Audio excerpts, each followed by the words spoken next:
जी welcome back. हम चलते हैं काफिला की तरफ। मतलब इनकी वो फिल्म जो इन्होंने इंडिया के लिए की थी, एक इंडियन फिल्म की थी, वो क्या मतलब कैसा एक्सपीरियंस था और क्यों की थी?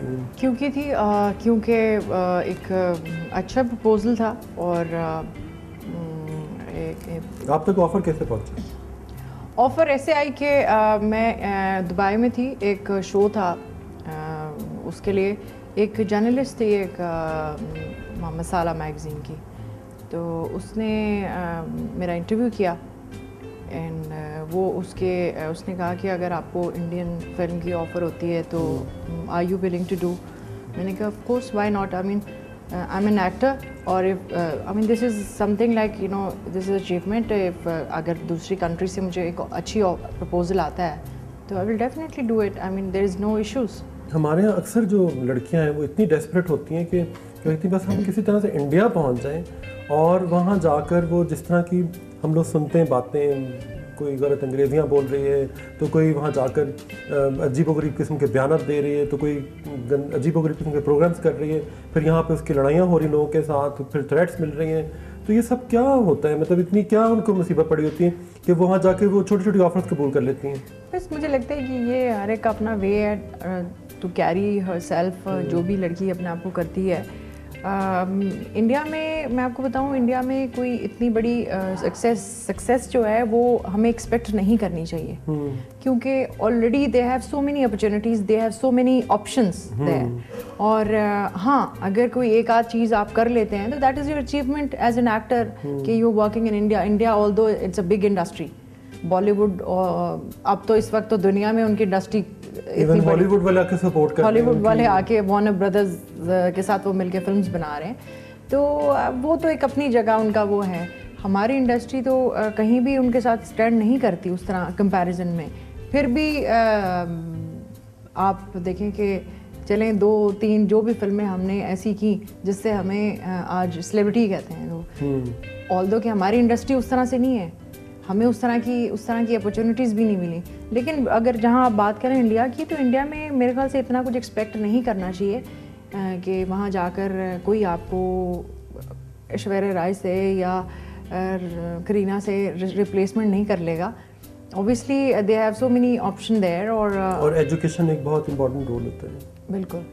तो हमारे यहाँ एक दूसरे की तकलीद करते हुए अपनी ज़ुबान भूल जाती हैं और फिर गलतियाँ ऐसे वैसे ब्लंडर कर जाती हैं। एक चीज़ मैं आपको इसमें करेक्ट भी करूँगी, वहाँ पर भी बहुत ऐसी फजूल चीज़ें होती हैं। बहुत सारी हीरोइनें बहुत सॉरी टू से बहुत बुरी ज़ुबान जो है, लैंग्वेज जो है इस्तेमाल करती हैं, बट पब्लिक में तो नहीं यूज़ करती। पब्लिक में नहीं करती, लेकिन आपको नहीं पता कि वहाँ पे बहुत सारी ऐसी चीज़ें होती हैं जो कि शायद हम तक उस तरह से नहीं पहुंचती, या फिर वो आप ये कह लें कि वो अपने आप उस तरह से प्रेजेंट नहीं करती कि आप जज कर सकें कि हाँ ये है। अदरवाइज वहाँ भी बहुत सारी ऐसी जेलसीज में बिल्कुल होती होंगी, लेकिन वही बात है ना कि आप पोर्ट्रे कैसे कर रहे हैं। इतने जेलसी होती है कि वो एक दूसरे के बारे में एक दूसरे को बर्दाश्त ही नहीं करते। आपने देखा वहाँ पे कैंप्स बने हुए हैं, कोई फलां के साथ नहीं काम करता, तो ये सारी चीज़ें हैं। खैर हमारी जो इंडस्ट्री वो तो वहाँ तो लेकिन मैं ये कहूँगी कि बाकी जितनी भी लड़कियाँ इस तरह से करती हैं वो उनका एक अपना वो है, लेकिन हमारे जो एक्टर्स हैं, अगर आप आर्टिस्टों की बात करें तो they are not less than any Indian actors. बिल्कुल, मैं ये नहीं कहूँगी कि वो टैलेंटेड नहीं है। हाँ, वही बात आ जाती है, कोई सही से गाइड करने वाला नहीं है। जो गाइड करने वाले हैं वो वाले कुछ ऐसे जर्नलिस्ट हैं, फॉर्मूला में हाँ वो ऐसे जर्नलिस्ट हैं या वो ऐसे हैं जो कहते हैं जिस सिर्फ खबर बननी चाहिए चाहे जो मर्जी आप कर दें, तो उनके वो गाइड करने वाले शायद वही हैं। तो ये जो खबर बनाना और स्कैंडल बना लेना, क्या हीरोइनें खुद बनवाती हैं अपने, या इससे उनको कोई फ़ायदा होता है? नहीं, ऐसे बनाते तो खुद नहीं है, लेकिन यह है कि इस तरह की चीज़ें जब बनती हैं तो क्योंकि ज़्यादातर फिल्म एक्टर्स के ही बनते हैं और बहुत सारी ऐसी चीज़ें मेरे हवाले से भी आती रही हैं, लेकिन वो आपको उसको डिपेंड करते हैं आप किस तरह से हैंडल करते हैं। अगर आप उसको अच्छे तरीके से हैंडल करेंगे तो कोई ऐसी चीज़ वो नहीं होगी। अच्छा, हमारी फिल्म इंडस्ट्री तो ऑलमोस्ट कहते हैं कि ख़त्म हो गई या जो भी हुआ, कई लोग कहते हैं कि अच्छा हुआ ख़त्म हो गई, कम से कम वो जो फजूल फिल्म थी उनसे जान छूटी हमारी। वो जो गंडासों वाली फिल्में, मोटी हीरोइनें और जिस तरह की वो वाहियात फिल्में बन रही थी, मतलब जो भी वगैरह सही कह रहे हैं, सही तो वो अब कम से कम ये होता है कि एक आध की फिल्म आती है और वो भी बहुत अच्छी होती है और लोग देखते हैं। लेकिन अभी भी फिल्मी दुनिया का एक तबका है जो एक यूनियन बना रहे हैं, मतलब और खड़ा हो गया कि जी ये इंडियन फिल्में बंद होनी चाहिए, तो मेरा उनसे ये सवाल होता है कि अच्छा तो फिर आपकी ये वाली फिल्में देखें, मतलब ये आप क्यों मैं दिखाना चाह रहे हैं? आप बिल्कुल सही कह रहे हैं, ये कि इसका या तो उसके हम पल्ला को फिल्में बना के दिखा दें। इसका कोई रीज़न नहीं है कि अगर आप कहते हैं कि इंडियन फिल्में बंद हो, वाई आप कहें कि हम ये अच्छा काम कर रहे हैं, ये हम कहाँ पे ये इतनी अच्छी फिल्में हम बना सकते हैं, आप क्यों उनको अलाउ कर रहे हैं? ये तो ठीक है, रॉन्ग है कि इंडियन फिल्म को अलाउ कर रही है हमारी गवर्नमेंट, वो तो है एब्सोल्युटली रॉन्ग है। किसी भी मुल्क में ना, जैसे बांग्लादेश में आज भी वो अपनी लोकल फिल्म्स को प्रमोट करते हैं, लेकिन बांग्ला फिल्में तो बहुत अच्छी होती है ना। हाँ, वही मैं आपसे बात करी कि जो लोग इसके अगेंस्ट होते हैं वो ये भी तो देखें ना कि वो खुद क्या बना रहे हैं। हाँ, या तो वो बहुत अच्छी चीजें बना रहे हो तब तो कहें। पहली बात तो है कि फिल्म हम लोग खुद उसमें शामिल थे। फिल्म एक दो मैंने जो है उसमें कॉन्फ्रेंस और इस तरह की चीज़ें जो मैंने अटेंड की थी पर्सनली, और जब उसमें बातें हुई तो मैंने कहा कि पहली बात यह है कि आप किसी को मना करने से पहले आप खुद देखें कि हम कर क्या रहे हैं, हम क्या प्रोड्यूस कर रहे हैं, हम क्या कर रहे हैं, ठीक है ना, हमें क्या करना चाहिए। ये कंपटीशन हमारे सामने आ गया है तो अब हमें क्या स्टेप लेना चाहिए, अब हमें अच्छी फिल्में बनानी चाहिए, और हम यही रोना रोई जा रहे हैं, क्या हो जाएगा अगर वो बंद हो गई तो। अच्छा, तो फिल्म की तबाही का जिम्मेदार किसे समझती हो?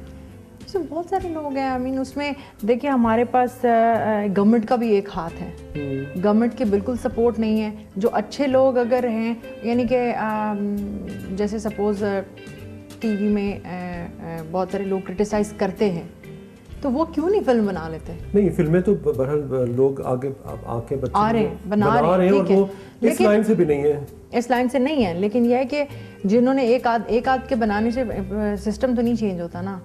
उसमें यह है कि बहुत सारे लोग निकलें और बनाएं और अपनी जो दूसरों पे क्रिटिसाइज़ करते हैं वो अपना आप दिखाएं कि हाँ भाई ये होती है फिल्म, ये होता है काम। तो कभी तुम्हारा दिल नहीं किया कि तुम एक प्रोडक्शन करो और इस तरह की फिल्म बना के धमाका? बहुत दिल किया है, बहुत दिल किया, और मैं इसमें अभी आऊँगी भी सही, और मैं करना चाहती हूँ। अच्छा। हाँ बिल्कुल, मैं इसे करना चाहती हूँ और हम लोगों को ही करना चाहिए, जो कि जब आप काम कर रहे होते हैं और आपकी जो सिंपथीज़ और जो अटैचमेंट आपकी होती है ना अपने काम से और अपने लोगों से, वो शायद बाहर के जिनके पास सब कुछ है, वसाइल हैं, सब कुछ है, वो एक एसी के कमरे में बैठ के उस तरह से नहीं सोच सकता कि यहाँ की क्या एफर्ट है, और वो शायद वो काम को उस तरह से नहीं समझता कि इसमें क्या चीज़ है जो बेहतर होनी चाहिए। फिर भी मैं ये कहूँगी कि हम लोगों के पास भी उस तरह से फैसिलिटीज़ नहीं है, उस तरह से सपोर्ट नहीं है, दिमाग नहीं है। दिमाग भी है लेकिन तो फिर इस्तेमाल क्यों नहीं करते? सपोर्ट नहीं है। नहीं, सपोर्ट किसकी? क्या आवाम को कोई सपोर्ट है? जो जिनकी बात आप करें उनके पास तो कुछ भी नहीं है, ना वसाइल है, ना दिमाग है, ना सपोर्ट है, तो वो तो ठीक है, वो अपनी जगह, आपकी बात बिल्कुल सही है। अभी जैसे आप क्यों नहीं फिल्म बनाते? नहीं, मैं खैर मेरा भी उस तरफ कैसे? आप इतने क्रिएटिव हैं। नहीं, मैं क्रिएटिव आपकी प्रेजेंटेशन इतनी अच्छी होती है, जैसे मैं आपको कह रही थी कि आपकी जो भी मॉडल या कोई भी आप जिसको सजाते हैं वो पहचान ही नहीं जाती। नहीं, मसला ये कि अभी भी कोई अच्छी फिल्म बनती है तो मैं कहीं ना कहीं उसका पार्ट जरूर बन जाता हूँ। मुझे तो फिल्म इंडस्ट्री से खुद इतना प्यार है, मैं एक ज़माने में कुछ काम भी किया इसके साथ, लोग ने इंट्रोड्यूस भी किए लाकर, लेकिन मैंने जो चीज़ बहुत करीब से नोट की थी वो यही थी कि वो लोग ना एक अजीब-ओ-गरीब दुनिया में रहते थे। मतलब खुद ही फिल्में बना के खुद ही उसकी तारीफ़ें करनी, और शाम को लोग इकट्ठे हो गए और तारीफ़ों पे तारीफ़ें कर रहे हैं, और उनको समझ नहीं आ रही कि जो आवाम है, फिल्म एक एजुकेशन भी होती है। मतलब वो एक ख़ास तबका निकल के वो देख रहा है, ठीक है, मान लिया, लेकिन जो असल तबका जो अब निकला है वो क्या मांग रहा है? आखिर वो भी तो सिनेमा चला ही रहा है ना। देखिए वो मैं बताऊँ, एक आप कहते हैं ना दिमाग, इंडिया में जहाँ पर बहुत अच्छी अच्छी फिल्में बन रही हैं वहाँ पर ऐसी नॉनसेंस फिल्में भी बन रही हैं, टेक्निकली बहुत अच्छी हैं। उनकी सपोर्ट ये है कि उनकी जो इंडस्ट्री है वो समहाउ चाहे उसमें एक ख़ास ग्रो ने उसको हेल्प आउट किया हो, और वो आज से 15 साल पहले चले जाए और उनकी फिल्में देखें तो उस तरह से नहीं थी, ग्रूम नहीं थे, उस तरह से चीज़ें नहीं थी। हाँ, ऑल्दो कि उनके पास क्रिएटिविटी थी, ठीक है, स्क्रिप्ट्स थे और सारा कुछ, हमारे पास भी स्क्रिप्ट्स हैं, उस तरह की चीज़ें भी हैं, लेकिन वो एक फिल्म वाला जो माहौल है वो नहीं बन पा रहा और वो चीज़ें नहीं हो पा रही। अच्छा, मेरे दिमाग में एक बड़ी इम्पॉर्टेंट बात आ रही है कि हमारे यहाँ अक्सर हीरोइनें कहती थी जी मैं तो सिर्फ फिल्म में ही काम करूँगी, मैं छोटे स्केल पे कभी काम नहीं करूँगी, मैं टीवी में तो सोच भी नहीं सकती, से आपका इमेज ख़राब होता है। वो जो कह रही है वो सब कह रही है, और मैं थिएटर पे भी नहीं आऊँगी। लेकिन आज मैं देख रहा हूँ कि वो सारी जो ख़वातीन हैं जो अपने को लड़कियाँ कहती हैं, वो टीवी के मॉर्निंग शोज भी कर रही हैं और वो कहीं ना कहीं टीवी की कोई होस्टिंग भी करना शुरू हो गई हैं और उसके अलावा टीवी प्ले में भी काम कर रही हैं। तो तुम्हें लगता नहीं कि आजकल टीवी सबसे बड़ा एक मीडियम बन गया है? डेफिनेटली टीवी इस वक्त बहुत अच्छा काम कर रहा है और जो अच्छा कर रहा है उसको ज़रूर अप्रिशिएट करना चाहिए और बहुत ग्रूम, बल्कि मैं ये कहूँगी जितने भी नए लोग आए हैं वो हमसे ज़्यादा ग्रूम हैं, वो हमसे ज़्यादा कॉन्फिडेंट है। हमने काफ़ी टाइम लिया यहाँ तक आने में और सीखने में, लेकिन दे आर ऑलरेडी जो उनका काम है उसमें मैच्योरिटी है। अच्छा, तुम्हारा फिल्मी हीरोइन को ब्रेव में काम करना चाहिए या नहीं करना चाहिए, इस बारे में हम सना से पूछते हैं ब्रेक के बाद। अच्छा, तुमने अभी कहीं अपने इंटरव्यू में कहा था कि जो हमारी हीरोइन है मीरा, वो जो इतने बड़े ब्लंडर करती, जो बेवकूफ़ लोग समझते हैं असल में वो बेवकूफ़ नहीं है।